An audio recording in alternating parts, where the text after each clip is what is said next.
Well, welcome to the Punk Rock Condition, where we explore, discover, and appreciate all things punk rock. This is episode 3 of PRC interviews, and I'm very lucky to be sitting down here today with Philadelphia's own Mike Pinto. What's up, man? How you doing today? What's up, John? Been a minute. I look at that old school shirt. I just noticed you had that's the very first t-shirt I ever had. Oh, we're gonna talk about it. I went deep into the closet to pull this That's one out for the interview. crazy, bro. There's only like 40 of those. I'm glad to have it. I'm glad it still fits me after all these years. But yeah, dude, it's been so long since I saw you, man. The first thing I gotta say to you is E A Hey, yeah, T. it's right. Come on, baby. I How know. Go birds, baby. what'd you do for the Super Bowl?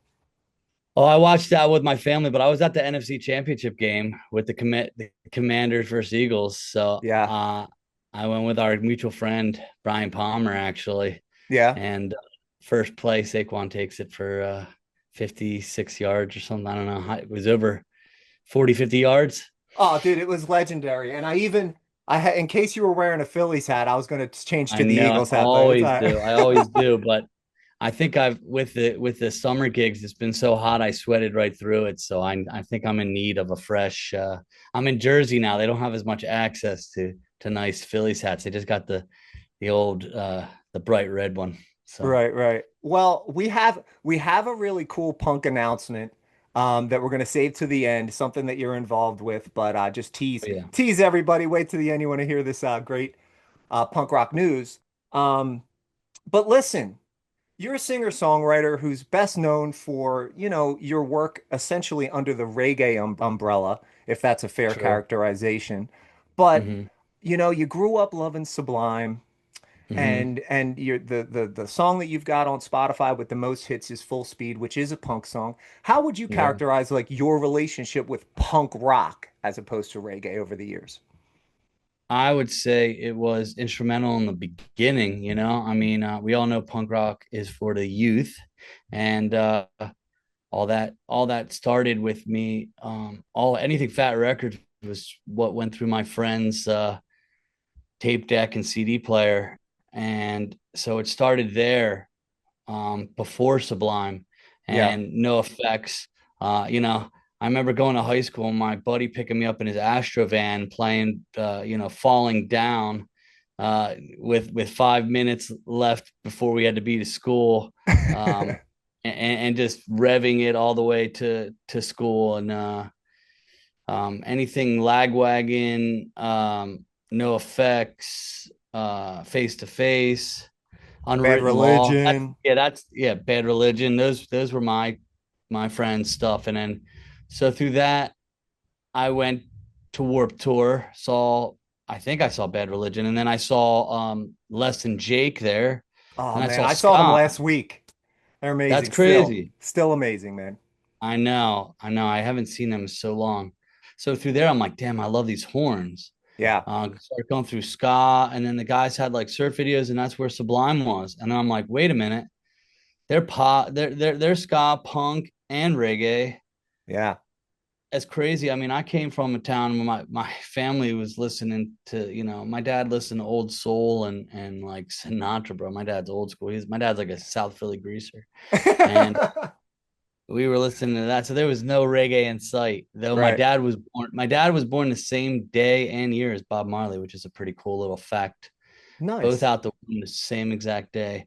And even through Sublime, I found Bob Marley after Sublime. Sublime led me to Bob Marley, which is crazy, that type of reverse engineering musically. But it Right. all started with punk. And then, we liked Cheshire Cat and like Blink 182. I remember that. We were 14, 15. That was like little taste of some speed punk with like what was it called? M&Ms or something. And then from then, once I saw the Carousel, yeah, all that stuff. yeah, once Fat Records came around, I was like, oh, this is my shit. Joey Cape and Lagwagon, his voice is just money in the bank. Dude, Joey Um, Cape might be my favorite songwriter of all time, man. yeah, she's just one of one. And we Yeah. saw, I don't know if you were with me there. I saw him at the Khyber in Philly I and saw Joey, just Joey, but not just Lagwagon. Joey. I was there. I was there. I saw Dude, Joey solo. We yeah. were probably all there drinking whiskey with him. Dude, It was a do small you remember crowd. me? I jumped on stage and played guitar with them at the Khyber one I time. Were you at that show? I I mean, was at that show, yeah. we And were then he ended up boozing. like leaving in some jalopy with like a suitcase with some guy, and it's like what the fuck kind of exit was that? It was kind of cool. That was an Um, amazing show, man. Yeah, I do remember that. yeah. So I mean, I would try to see them at down on South Street as much as I could. They were always playing because At it's the been a long time. TLA or TLA, yeah, TLA, yeah. TLA. I mean, it's That safe to was say that my punk childhood. it's had a big influence on you across the board, even if it Sure. doesn't show up all the time in your music. It's had a big influence on who you are. In the very beginning, definitely. And it Yeah. led me to reggae. So, and you think about bands like Operation Ivy and Rancid, you know, Yeah. they were a mix of reggae and punk and just whatever. And then I think I just started liking whoever did the stories, which was Joey Cape. Another reason why I like Joey Cape. And then, the Bad Religion, anything Bad Religion was, delivering some kind of message and story, Yeah, the lyrical content with those guys is just off the charts. yeah, it really made me appreciate, lyrics first, and Yeah. then Sublime was had so many songs that were just strong lyrically with his voice, and then, like I said, led me to Bob Marley and all of his. And that man placed every lyric exactly where they wanted to be. He never had a throwaway line No. in his career, which I think is kind of a lost art right now. But I try to hang on to, but as much as I can, I'm really pine over lyrics, which I feel like these guys that who I mentioned before, Greg Graffin and Unwritten Law, some of the early stuff, especially really focused on Pennywise. Oh, God, all You the know, best. All the yeah, goats. so those were just, I didn't dig as deep as probably some of your listeners have, but I always look for the best ones. Well, you just named them if you ask me. Yeah, that in the SoCal, And the Souls, of course. yeah, of course, Bouncing Souls, Yeah. yeah, I mean, But you mentioned Sublime and this DUI tour, right? So do you remember what we did in relation to Sublime when because it was maybe 5 or 6 shows. I was like helping you sell merch and we were having a good time and you were playing like acoustic on that tour. Do you yeah. remember what we did that was Sublime related? Oh God, I We don't. we went to Bradley Knowles' Oh gravesite yeah, that's and right. and we smoked a J on it Yeah, I know. The and very left a like what you. roach. I know that was it. That's like your rite of passage when you first go to SoCal. That's Dude, right. You were part of that whole crew that went there. That was like yeah, it meant a lot to me because where me anybody too. who's never been there, his gravestone is really close to the curb, right? It's like Hmm. just off the curb. So when you're standing there in front of it, as far as the eye can see in either direction, the entire curb is just graffitied up for as long as you can see in either direction of people being like, "Yo, Bradley for life, we love you," this and that. Like it's giving me goosebumps to Yeah. mention how cool it was to see that. Yeah, and his father like has to clean it up. But I hear a lot that his father will be there on someone like his birthday, and will be taking pictures with people. And man, talk about full circle, because I just played 2 months ago a Bradley's house event, a fundraiser, because we've been doing things for musicians who've had trouble with drugs and alcohol, and they had started a halfway house in SoCal to try to help struggling artists out, and it's still kind of in its infancy, and they're trying different events to help it out. But I think, so we're talking how many years later? 20 years later? Oh six, Yeah. oh six. So yeah, my first tour was, did I say it on there? Yeah, Probably. oh 06, oh 06. Yep. Maybe the 06 fucking fell off or whatever. No, it's still there. This is a quality shirt, man. I You hate know when what? it is a quality shirt. Some girl took me in Denver, uh, on my travels. It was crazy. It's this crazy thunderstorm when I was there, and she put me up for the night, and she goes, "Do you have what are your t-shirts?" I'm like, "I don't have any on my first tour ever." This is how like naive I was. She's like, Right. "We need to get you a shirt." She went on her computer, typed that up, and did that in like a half hour. You Yeah. like this? I'm like, "Yeah." Print it up like 50. How much money do you have? I like $400. Okay, we can get these for like $7, $8. You're telling me there's I'm only like, 40 of these? I don't think there's more than 50. Oh Because man, I gotta. I don't think I had more than $600 to my name. So I'm like, yeah, let's do 400. And I have 200. and a credit card on my first tour ever. So Well, I think that's really cool that that they're doing that, trying to raise money in that. I quit drinking about a year ago, and like I'm all for that these days. sure, I I think think that you reach a point in your life where you, especially if you were a freaking party animal like I certainly was, and like you have. I yeah, mean, it's that like was you our got time. That was our culture, you know what I mean? You reach a point where you got to look in the mirror and go like, well, who do I want to be going forward? I'm in my 40s now. I'm going to chill out on it. So I love to hear that kind of shit. And when I hear certain people like Toby from H2O speaking about, PMA and sobriety and stuff like that, like it's a good thing at this point in our lives. Oh man, I just think different strokes for different folks too, man. That's I think you do it. When you're young, it's really easy to be coerced into taking whatever is put in front of you. And, we saw the wreckage of all that with opioids, especially where we're from. And then Yeah, I know man. it went down in SoCal. I mean, I moved to SoCal in '06 and I mean, we were just basically drinkers. You tried to go there and, weed's big in their culture, which was, fun to dabble with. I Yeah, mean, it's unavoidable.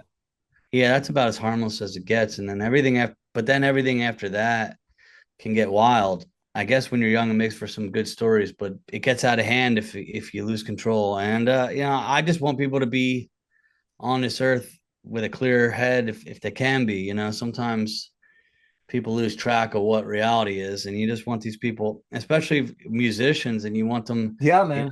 they dive into it because they're introverts and they're looking to tap into something, and it And takes them in it a route that they're not thinking about. They're thinking about writing a hit song on something, but and it gets on top of you before you know it, man. That's the way it yeah, works. it does. And I don't think there's any judgment either way for me that if you did it, if you're trying to make better, there's people like Chuck Treece who cross paths with, especially early in my career, that wasn't much of a drinker, just kind of stayed away from that, and he became a pretty big influence on me to kind of keep it together, keep the PMA. That was his pretty positive guy in the skate world and the punk world. That's another guy, McRad, and Yeah, he's a little, well, he was a little bit older than us, or is a little mhm, bit older than us, so it makes sense that he might have been at a different point in his life. It's maybe, perfect time to bring up Chuck Treece because that yeah, was actually my next question. So you go back to the beginning, right? And you're doing your first record, which I'm a huge fan of, honestly. I always thanks. will be. It's like one of my favorite. It's such a feel good album for me. Little District, great album. Here's what Mike did, okay? He goes in and records Little District with Chuck Treece, and you can fill in the blanks here because No, I I don't know the didn't. whole I didn't story. do the first one with Chuck. I didn't. Oh The no? second was Chuck. The Who first one you was guy was from this guy Tim Sonnefeld produced it. He was this band called Town Hall, who was pretty big in Yeah, Philly. And then Chris Powers, who is in this band, the Hip Abduction, now they're doing really well. They just went on tour with Stephen Marley and Stick Figure. They're on tour right now. cool. They're in that reggae world. And another guy, Ed Frackleton.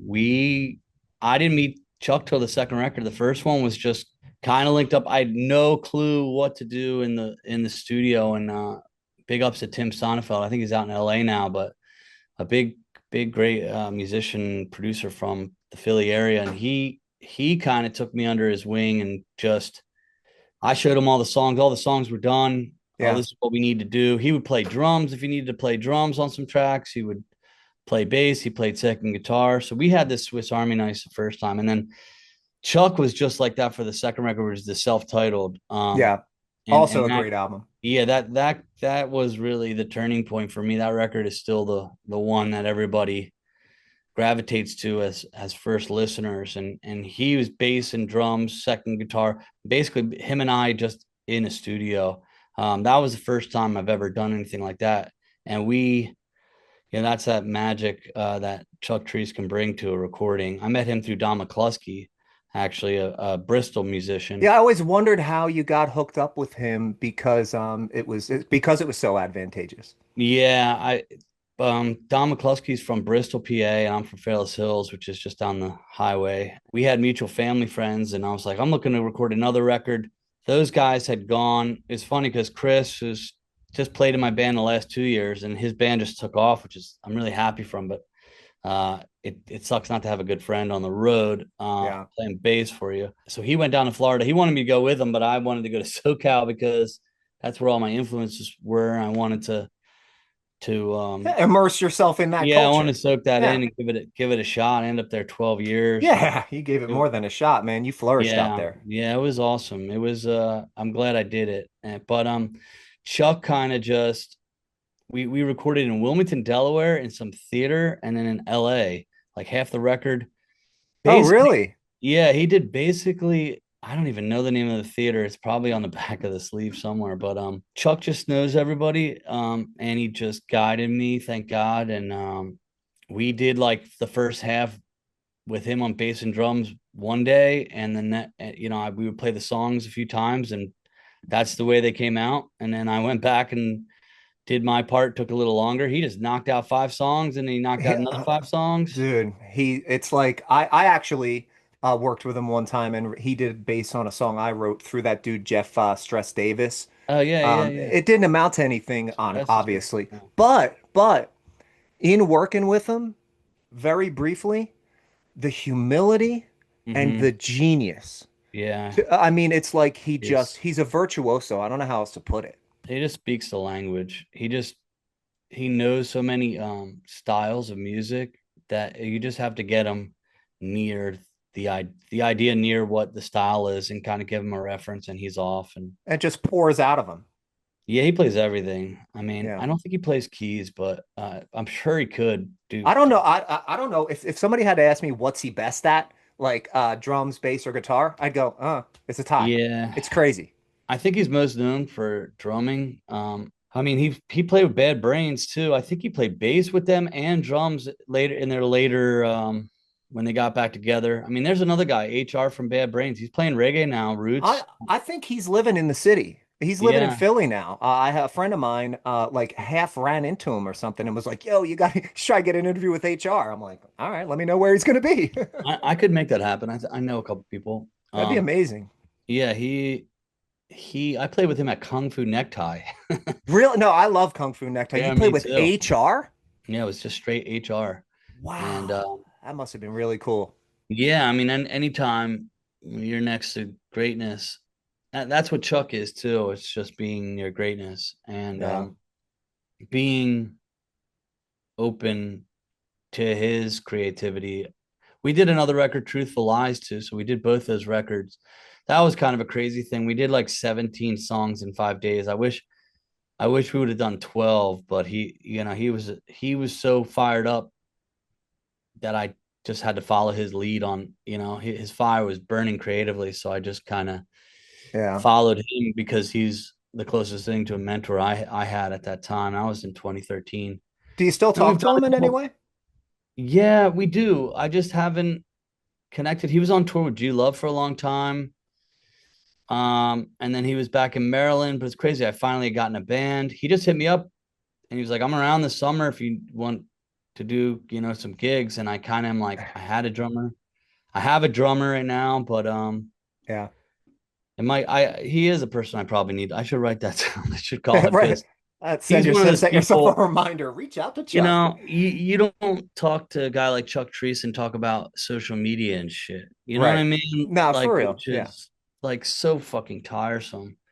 It is Um, exhausting, isn't it? Everybody I talk to musically now, I'm like, what are you listening to? Like, I want to dig deep, and it's like, I understand getting older, you kind of listen to what you listen to, but a lot of people are on that social media game, and it's so like taxing. But I don't It's want to talk anymore. I don't want to talk anymore about it because I yeah, hate it it's so. the bottom line is that you have to engage with it to a degree, but you want to keep Yeah, it as far away from your creativity and your heart and soul as you can, but you have to engage to a degree. It's a necessary evil. yeah, you have to like pick a day to like begrudgingly do it. It's like kind of like spring cleaning, like you have to do Yeah. the shit, so you live Yeah. in a fucking filthy place. But But yeah, okay, we don't um, need to talk about that. Let's change the subject to mhm. touring with the Aggrolites.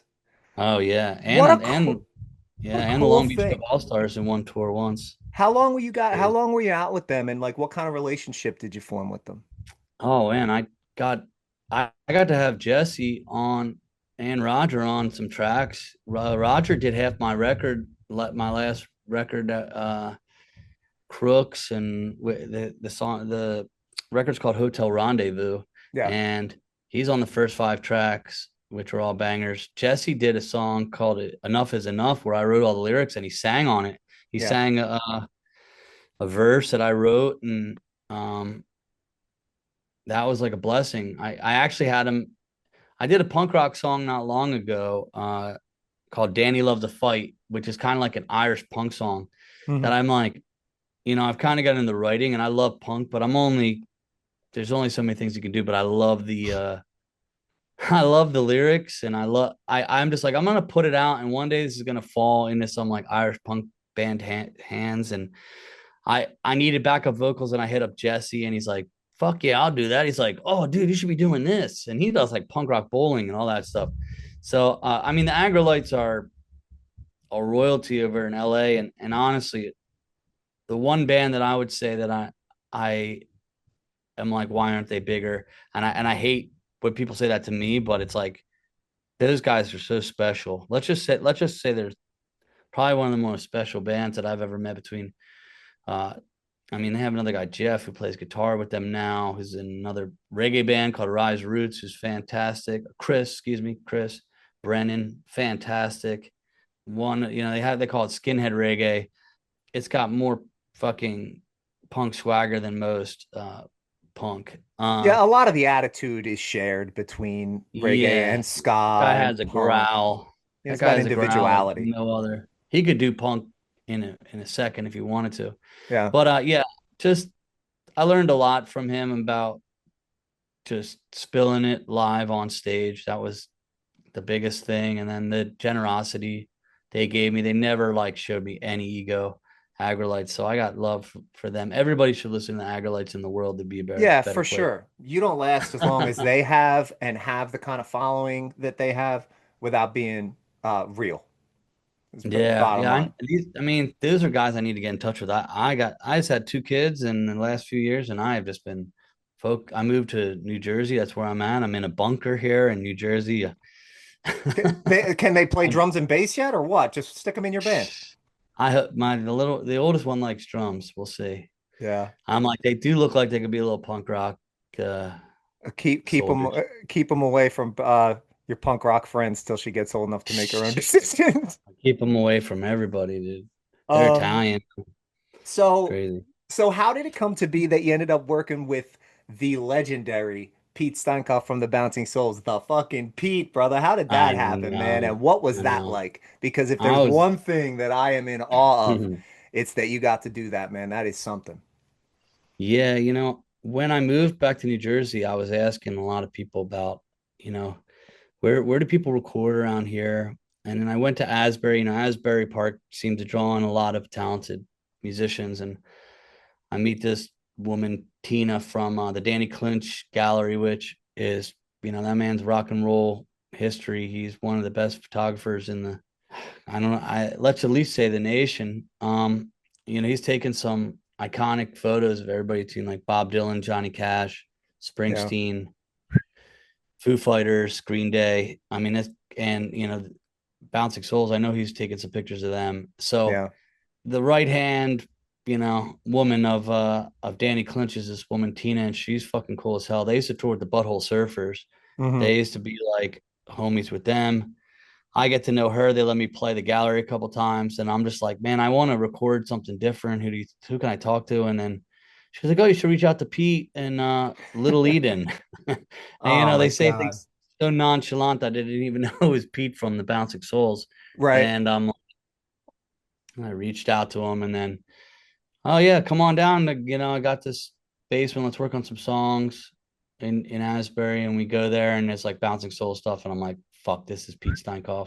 Um, so I kind of, From all accounts I've heard, he's like the kindest human being in the world. yeah, that's another guy. I mean, that guy, I never felt he had a kid, and I had just had my daughter, or maybe my wife was pregnant with our first, and so he just talked about how awesome it was to be a dad, and like he was so like excited for me about what was to come that was kind of an instant bond with him. So I was just I didn't feel that guy was cool as shit. I mean, he played on Danny Loves a Fight. Danny loves a fight.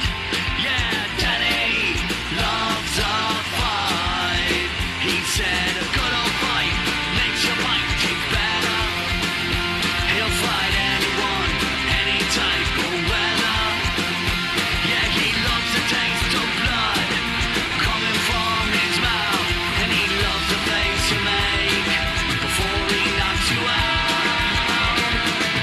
Yeah. How many I songs know did you guys do together? we did 7 or 8 that I have only released that one. Yeah. I got to I hear think these I'm tunes, like bro. Send them to me. I'll they're so yeah, I'll have to send them to you. They're so far left from what I did that I kind of just didn't know what I still don't know what to do with them. I probably should have released them already, but Why don't you just release them with his name on it, Mike and Pete, yeah, you know? I'll And let I'm gonna have people to get know some that this is a clearance depart from it's that. kind from him, a little bit of a Yeah. departure from what I normally Well, do, but I mean, hey. he'd be definitely the producer on it. Yeah. I mean, he did. I guess it's just so different, and I'm kind of just like, well, I have my whole life to drop it. I've been mixing them. Probably half of them are perfectly mixed and ready to go. It's really when I decide like what the next chapter for me is because reggae has its limitations in my opinion. Like about like if you put a reggae chuck on something, there's only so many. It just becomes repetitive. Some of the things, I'm not.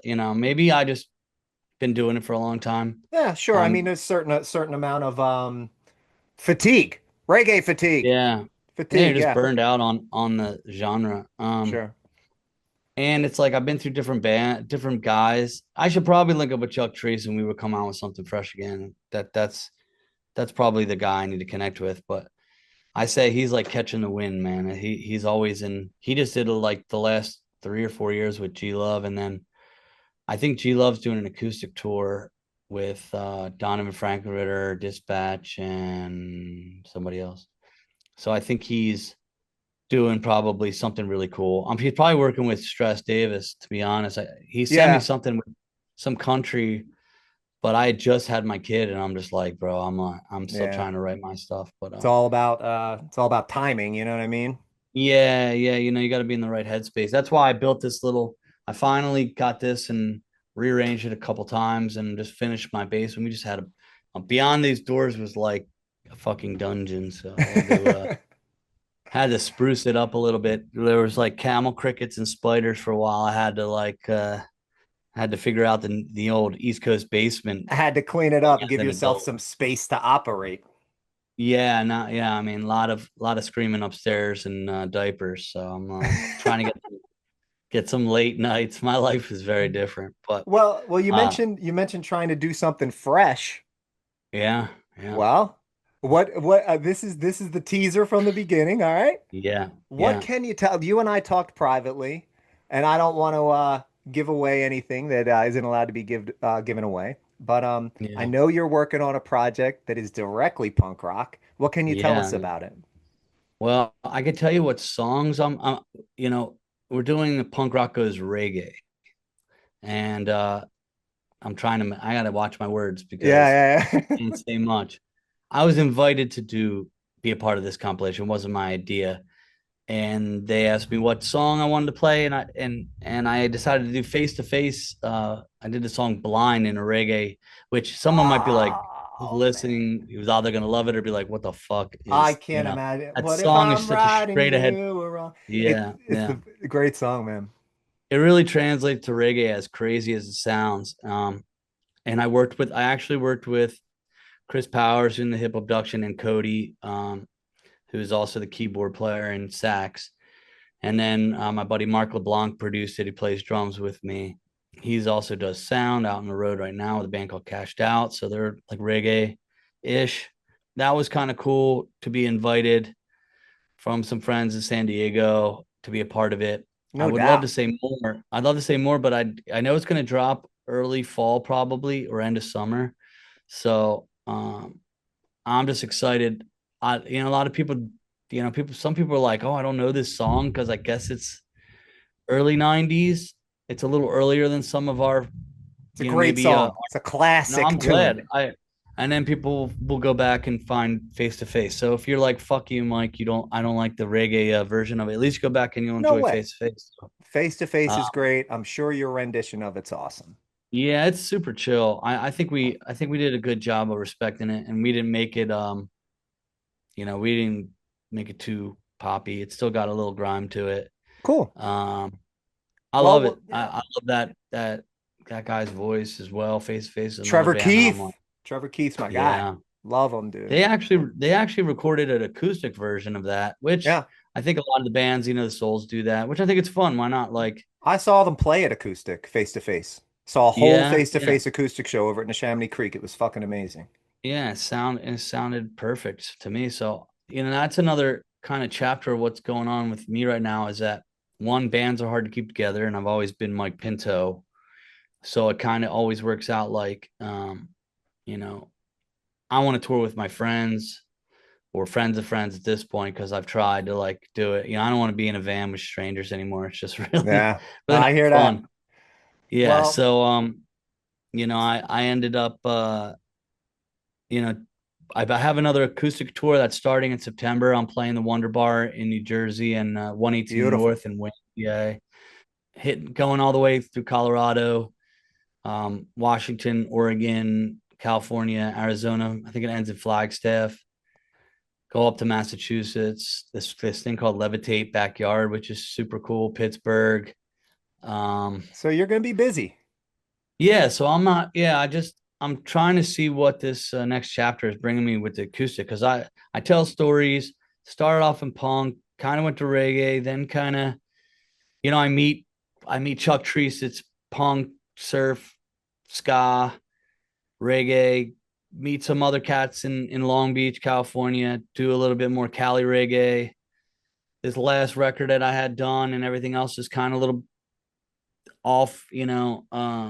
It started getting a little away from reggae. There's a little bit of dirty reggae in there because I love it, though Yeah. I can't pull it off like Jesse did. I did a couple songs. I said that's enough. That's enough reggae. It's almost like a timeline of my life, which I really try to stick to that with my journey because I hope to play these songs till I'm, Yeah. I mean, that's what a 80. song is, man. It's a snapshot of where you were as an artist. I And do believe it. so listen, Mike, I don't want to take up any more of your time. I really appreciate you sitting down, dude. It means a lot to Yeah, me. man. Honestly, listen, I played in bullshit punk bands that were never going anywhere. And every time Mike would come around town and play at a fucking amazing place like World Cafe Live, he would let us open for him. And honestly, I think back on those things. I was listening to Little District earlier, listening to One More Time and Thousand Years Ago, these songs that I really love. And Yeah. and to be able to talk to you today, it just reminded me, yo, those were fucking great times, and Mike did a lot for you. So I'm just saying, thank you for all that, man. Those were some of the best times I ever had. I mean, we sold those shows out. You sold them out. We got to play, and they were They were amazing, man. just as fun for me too, man. I mean, having my close friends growing up who we, starting it, and you guys. I remember hopping up on stage playing a couple songs when you Yeah. guys were just doing any type of gig. You always let me up there too, so Yeah. that was We back did at start. Yeah, we started at the same time, and it was Yeah. it was a special time. And what it became for you, I'm so proud of you and happy for you, man. It's fucking amazing. So for Thank anybody you, man. watching this, go back and check out anything that Mike's put out. It's all great. It really is. You can cherry pick the punker stuff if that's what you're into, but it's just great songwriting, man. Yeah, I guess start with Full Speed. That's the number one Yeah. song I have. So that is the punk rock towards the end of it, and full speed ahead till we crash and burn. That's how we do it. Yes, that's a great way to end it. Thanks so much, Mike. I appreciate it, man. Thanks, John. All right, brother. Have a good one. That they are living better than me. So here you get off of my cloud.